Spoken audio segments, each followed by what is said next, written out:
Hello student, आज 7 सितंबर 2022 को राजपथ का नाम बदलकर कर्तव्य पथ रखने का जो प्रस्ताव है वो एनडीएमसी के द्वारा that means the new Delhi municipal council के द्वारा पास कर दिया गया है। इसी के बारे में हमारी इस वीडियो में आज हम बात करने वाले हैं कि ये नाम क्यों चेंज किया गया है, इससे पहले भी क्या कई जगहों के नाम चेंज किए गए हैं तो क्यों किए गए हैं, क्या है सेंट्रल विस्टा रीडेवलपमेंट प्रोजेक्ट, तो इन्हीं कुछ चीज़ों के बारे में जानेंगे। सो बिगिनिंग फॉर विकुंज में आपका स्वागत है। अगर बात करें राजपथ जिसका कि नाम बदलकर कर्तव्य पथ रख दिया गया है, इसको लेकर प्रधानमंत्री नरेंद्र मोदी इसको इनॉग्रेट करेंगे 8 सितंबर की इवनिंग में, जो कि अगर मैं बात करूं जो कर्तव्य पथ है, ठीक है ना, जिसको कि पहले राजपथ हम कह रहे थे, ये जो सड़क है वो कहां से लेकर कहां तक है वो बता देती हूं। अभी क्या है 26 जनवरी को दैट मीन्स रिपब्लिक डे के अवसर पर क्या है, उससे पहले 23 जनवरी को नेताजी सुभाष चंद्र बोस जी का एक स्टैचू वहां पर असेंबल किया गया, दैट मीन्स कि वहां पे लगाया गया। उस स्टैचू से लेकर जो राष्ट्रपति भवन तक जो पूरा हिस्सा है ना, उस पूरी सड़क को अब कर्तव्य पथ कहा जाएगा, ठीक है।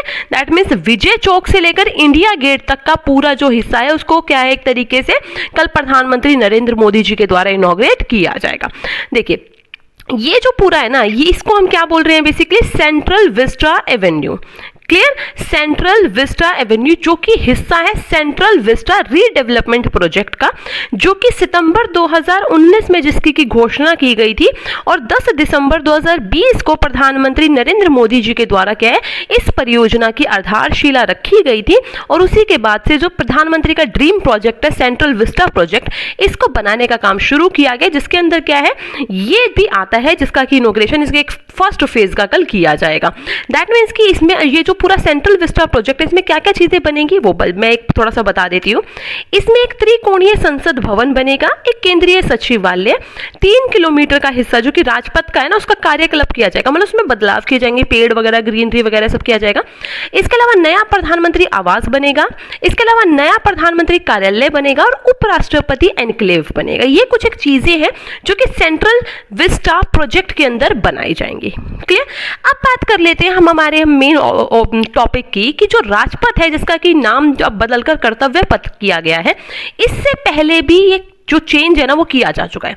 जो राजपथ है इसको पहले किंग्सवे कहा जाता था। किंग्सवे क्यों, दैट मीन्स कि जब 1911 में जो जॉर्ज पंचम है वो जब दिल्ली आए थे ना, तब क्या है उन्हीं के उस पर क्या है इसका नाम क्या रख दिया गया था, किंग्सवे रखा गया था। क्योंकि 1911 में क्या हुआ था, एक तरीके से जो कैपिटल है ना उसको कोलकाता से दिल्ली शिफ्ट किया गया था।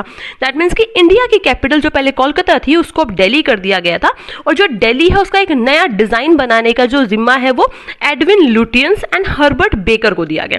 इन लोगों ने मिलकर जो दिल्ली है उसका डिजाइन बेसिकली बनाया था, और उसके बाद जाकर 1920 में जो राजपथ है वो तैयार हुआ था। बट आजादी के कुछ साल बाद कहीं जाकर क्या है जो 1955 में जो किंग्सवे है उसका नाम बदलकर राजपथ कर दिया था, और आज फिर उसका नाम बदलकर क्या है अब कर्तव्य पथ कर दिया गया है, क्लियर। अब जो ये सेंट्रल विस्टा एवेन्यू है जिसका कि इनॉग्रेशन कल प्रधानमंत्री नरेंद्र मोदी करेंगे 8 सितंबर को, देखिए इसके अंदर क्या क्या चीजें हैं। एक तो इसके अंदर क्या है स्टेट वाइज क्या है फूड स्टॉल होंगी, ठीक है ना। रेड ग्रेनाइट से क्या है वॉकवे बना होगा जहां पर की क्या ग्रीनरी वगैरह सब होंगी। इसके अलावा क्या है वेंडिंग जोन्स होंगे, पार्किंग लॉट्स है, इसके अलावा क्या है राउंड द क्लॉक सिक्योरिटी है। ये सारी चीजें यहाँ पे अवेलेबल है। अगर मैं बात करूं जो मैंने आपको जैसे पहले बताया कि सेंट्रल विस्टा प्रोजेक्ट के तहत ही क्या बनाया जा रहा है, विजय चौक से लेकर के इंडिया गेट तक का जो हिस्सा है ना, ये इसका इनॉग्रेशन जिसको कि हम सेंट्रल विस्टा एवेन्यू कहेंगे वो बनकर तैयार हुआ है, तो उसका उद्घाटन कल किया जाएगा। अच्छा अब बात कर लेते हैं कि क्या पहले भी ऐसे कोई नाम चेंज हुए, तो यस पहले भी ऐसा हुआ था। देखिए आजादी के तुरंत बाद क्या है प्रिंस एडवर्ड रोड का नाम बदलकर विजय चौक किया गया था। इसके बाद क्वीन विक्टोरिया रोड का नाम बदलकर डॉक्टर राजेंद्र प्रसाद रोड किया गया था। किंग जॉर्ज एवेन्यू रोड का नाम बदलकर राजाजी मार्ग किया गया था। इसके बाद अगर मैं बात करूं तो क्या है अलबुर्ग रोड का नाम बदलकर 30 जनवरी मार्ग किया गया था, क्योंकि कहा जाता है वहीं पर प्रधानमंत्री ने अपना आखिरी समय बिताया था बिरला हाउस में, तो इस वजह से क्या है इसका नाम 30 जनवरी मार्ग किया गया।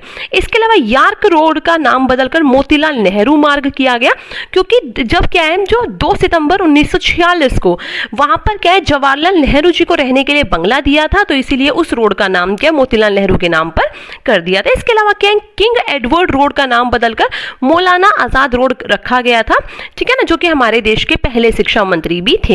इसके अलावा मैं बात करूं तो मोदी सरकार के कार्यकाल में किन किन जगहों के नाम बदले गए हैं बेसिकली दिल्ली से रिलेटेड, तो अगर मैं बात करूं तो 2016 में रेस कोर्स रोड का नाम बदल कर क्या है लोक कल्याण मार्ग कर दिया गया। 2015 में औरंगजेब रोड का नाम बदलकर एपीजे अब्दुल कलाम रोड कर दिया गया। 2017 में डलहौजी रोड का नाम बदलकर दारा शिकोह रोड कर दिया गया। और 2018 में तीन मूर्ति चौक का नाम बदलकर तीन मूर्ति हाइफा चौक कर दिया गया। इसके अलावा अकबर रोड का भी नाम बदलने का जो विचार विमर्श है वो इस टाइम पे चल रहा है। अब देखिए एक बात मैं यहाँ पे आपसे बताना चाहती हूँ, ये जो नाम चेंज हुआ है इसके पीछे सबसे बड़ा कारण कहा जा रहा है कि अभी आपको पता है 15 अगस्त को क्या है प्रधानमंत्री नरेंद्र मोदी जी ने लाल किले की प्राचीर से जब अपना भाषण दिया था तो उन्होंने कहा था कि हम जो भी गुलामी की जो भी प्रतीक है ना, जो भी सिंबल्स है उन सबको खत्म कर देंगे। और उसी मुहिम के चलते हुए आपको पता हो तो अभी कुछ टाइम पहले इंडियन नेवी का एनशाइन चेंज किया गया, उनका फ्लैग वगैरह। इसके अलावा तो इसी मुहिम को आगे बढ़ाते हुए क्या है इस प्रधानमंत्री मोदी जी ने क्या है राजपथ का भी नाम बदलकर कर्तव्य पथ रखने की बात रखी और उसको बदला गया है। तो कहीं ना कहीं क्या है ये एक पहल है कि 2047 तक जब इंडिया को आजाद होकर 100 साल होंगे तो कोई भी गुलामी के जो सिंबल्स है वो इंडिया में ना रहे, एक नया भारत सभी को देखने को मिले। तो इसी मुहिम में चलकर ये काम किया गया। आपको ये नाम बदलना कैसा लगा, इसको लेकर अपने सजेशन कमेंट बॉक्स में जरूर बताएं। अगर वीडियो अच्छी लगी हो, इन्फॉर्मेटिव लगी हो तो प्लीज वीडियो को लाइक करें, शेयर करें और यस चैनल को सब्सक्राइब करना ना भूलें। So thanks for watching and good luck student.